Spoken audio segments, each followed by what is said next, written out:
Sabi nila nag-a-ice daw ito. Fluo X109 AI, hype lang nga ba or legit talaga? Ano-ano nga ba ang downside dito? Tara, review natin. Unahin muna natin yung features niya. Meron na itong digital display kung saan makikita mo anong level of cooling yung gamit mo. At syempre, makikita mo rin ang temperature ng device mo. Magnetic na ito para sa mga phone na may MagSafe.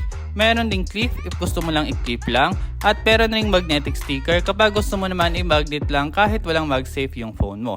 Ang cooler na ito ay merong 3 modes. First is itong AI, kung saan siya na mismo mag-a-adjust kung anong level of cooling yung gagamitin depende sa temperature ng phone mo. Second is itong moderate lang, goods for casual gaming, yung pangpalipas oras mo lang. Then itong third mode is for heavy gaming na, yung gusto mong magbatak sa paglalaro pero sobrang init na ng phone mo. Goods to. Based on my experience, nawawala talaga ang init ng device ko. Partida yan.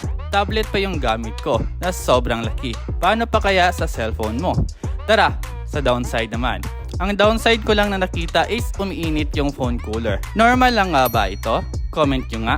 At yung sabi nila na nag-a-ice ito, tinry ko yung 3 modes.